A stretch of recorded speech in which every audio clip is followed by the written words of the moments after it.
A girl was about to take a shower, but suddenly noticed a drop of dried blood on the sink. At first, she thought it was left over from getting her ears pierced 2 days ago, so she didn't think much of it. However, when she finished drying off and was about to leave, she was surprised to see blood all over the carpet again. Although the girl was a bit confused, she remembered that 3 other girls lived in the shared apartment. Maybe someone on their period had accidentally stained it. But then, while she was drying her hair, she saw a large clump inside the toilet bowl.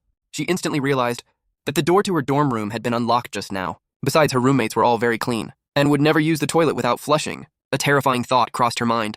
Someone else was in the house, so she immediately went outside the apartment and called her roommates, but no one answered no matter how many times she called. In a panic, the girl could only contact her boyfriend, and so the 2 of them came to check the room together. "Oh, you do that. I'm here.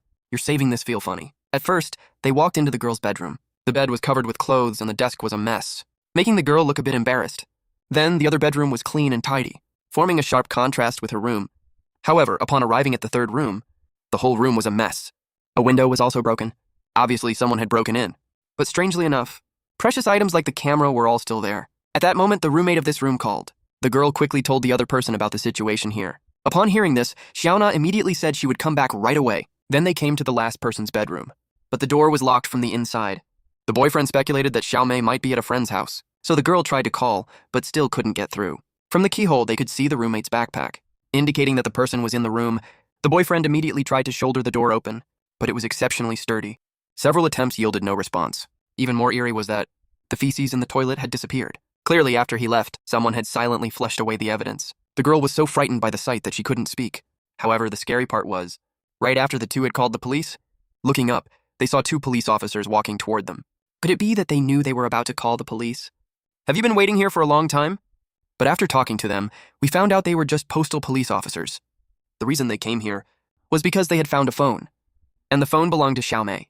The boyfriend immediately told them about the strange incident that had just occurred. However, they said theft was not within their primary jurisdiction. After much pleading, the 2 officers finally agreed to go inside and check.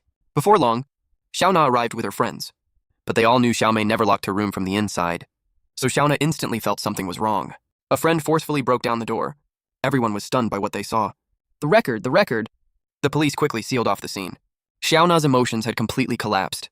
She was crying so hard she could barely support herself. Yet Amanda beside her was unusually calm, and even kissed her boyfriend. This inappropriate scene was captured by a reporter at the scene, and was also noticed by the sheriff in charge of the case. Afterwards, the group was taken to the police station for questioning. Due to language barriers, the questioning process was extremely difficult. For a long time, they provided no useful information. The female police officer turned her attention to Amanda's boyfriend, asking how long the couple had been together.